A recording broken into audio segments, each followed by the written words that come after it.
Dajjal yang menjadi satu dari 10 tanda besar kiamat ini pun nampaknya telah dekat kemunculannya. Saya khawatir Dajjal akan muncul 3 tahun ke depan.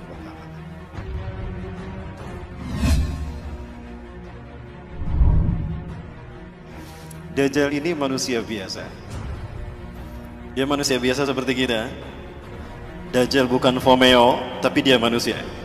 Dia lahir 100 tahun sebelum Nabi Musa diutus. Dia termasuk al-mumtazirin yang Allah tangguhkan. Tidak ada satupun bidang dalam kehidupan kita, hatta agama sekalipun, melainkan fitnah Dajjal ada di dalam. Karena para pengikut Dajjal, mereka ingin menguasai dunia, melakukannya dalam 3 ranah: simbol, ritual, dan arsitektur. Itu 3 ranah yang disentuh oleh Dajjal. Maka 3 ranah ini tidak pernah terlepas dari sistem Dajjal: simbol, ritual, arsitektur. Ya, salah satu contoh ritualnya. Orang-orang Yunani, mereka menyembah Dajjal dengan melakukan pawai obor. Pawai obor keliling negeri. Menyembah dewa matahari mereka. Ya, dewa matahari mereka bernama Helios. Ya. Penyembahan kepada dewa matahari mereka yang bernama Helios ini dilakukan dengan pawai obor keliling negeri. Begitu sampai di Bukit Olympus, obor tadi serah terima kepada kaisar. Kaisar terima itu.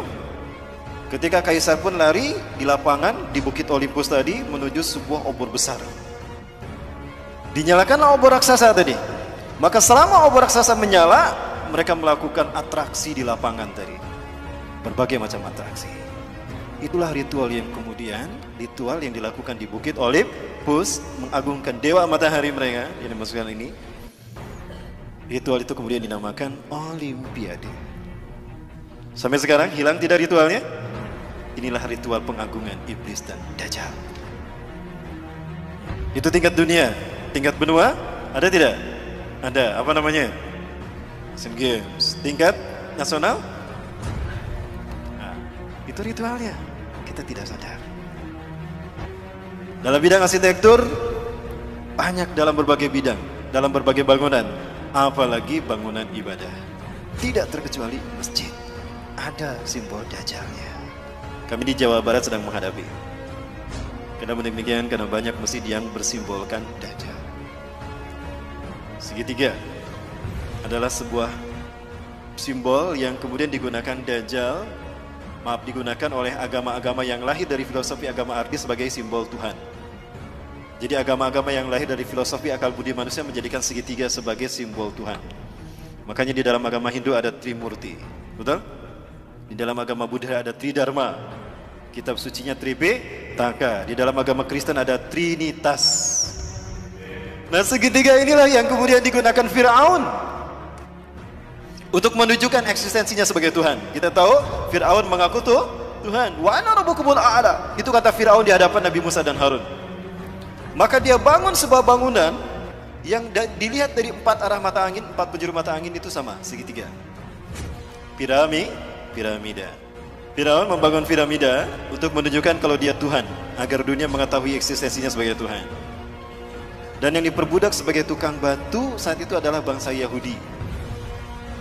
Tukang batu bahasa merekanya adalah mason. Ya, mason. Allah mendengar doa kaum Bani Israel yang diperbudak oleh Firaun selama berabad-abad. Maka kemudian yang diperbudak sebagai tukang batunya adalah bangsa Yahudi Bani Israel. Mason itu artinya tukang batu. Ya. Allah mendengar doa mereka. Allah tenggelamkan Firaun di Laut Merah. Maka kemudian mereka merdeka. Mereka tidak lagi dijajah oleh Firaun. Tapi mereka tidak melupakan posisi mereka sebagai tukang batu yang diperbudak berabad-abad. Mereka tetap akan menyandang diri sebagai tukang batu. Tapi tukang batu kali ini tukang batu yang merdeka.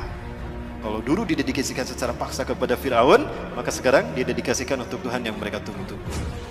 Jadilah mereka tukang batu yang merdeka. Merdeka bahasa Inggrisnya apa? Free. Maka lahirlah Freemason. Dari situ sejarahnya. Tadi sudah kita bahas bahwa segitiga adalah simbol Tuhan dalam filosofi agama Ardi. Maka Tuhan digambarkan dengan segitiga.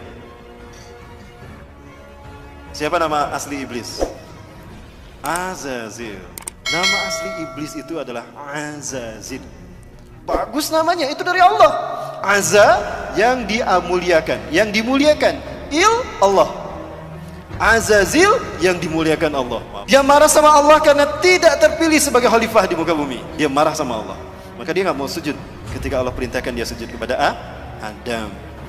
Dia masih Allah izinkan tinggal di langit, Bapak Ibu. Dan dia gunakan segitiganya ke bawah. Ini buat iblis. Dia ingin menjadi Tuhan bagi manusia dan dia mengarah ke bawah, ingin menguasai dunia. Dan dialah sesungguhnya yang menguasai bumi. Dari langit dia awasi bumi. Di bumi ada Dajjal yang sama-sama ingin juga mengaku Tuhan, sama juga mengaku Tuhan sebagaimana iblis. Dan sama-sama dilahirkan di negara yang Allah binasakan lewat malaikat Jibril. Sama-sama diurus malaikat Jibril dan sama-sama ditangguhkan ajalnya sampai hari kiamat. Menjelang hari kiamat. Dajjal nama aslinya siapa? Kalau ini nama aslinya Azazil. Kalau Dajjal nama aslinya Samiri. Kenapa Dajjal nama aslinya Samiri? Karena lahir di Samirah. Samirah, Palestina. Allah takdirkan keduanya bertemu di segitiga Bermuda. Segitiga Bermuda adalah sebuah area lepas pantai di Samudra Atlantika yang menghubungkan 3 titik. Ada Florida, Miami, ada Bermuda, dan ada Puerto Rico.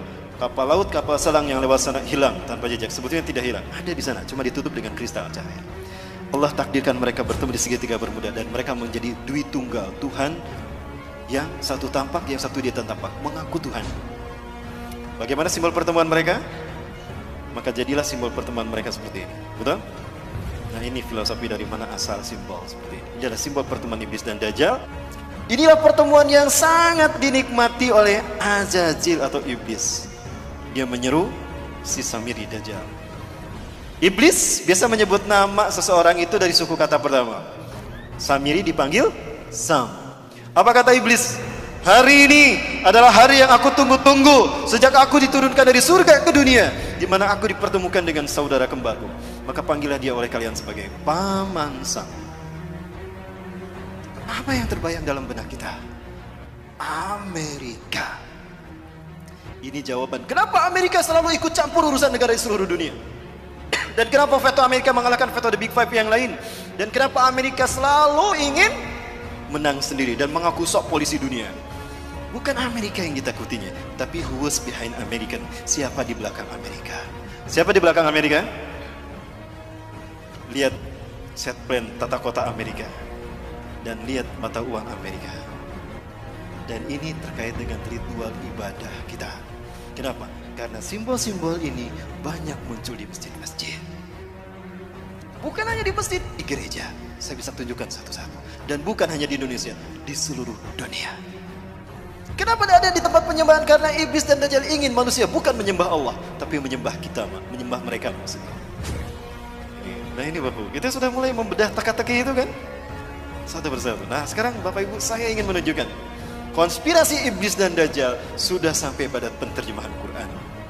Baik, saya minta yang hadir di sini buka Qurannya semua.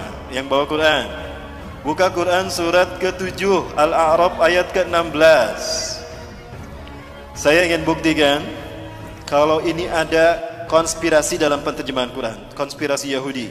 Dan saya harap Bapak Ibu bisa melakukan kritisi kepada Departemen Agama. Silakan yang di HP pun juga akan saya tunjukkan Bapak Ibu. Di HP pun ternyata ada yang benar, ada yang salah terjemahnya. Sakit dibacakan Mas. Iblis menjawab, karena engkau telah menyesatkan aku, pasti aku akan selalu menghalangi mereka dari jalanmu yang lurus. Bedakan menyesatkan aku dengan menghukum aku tersesat.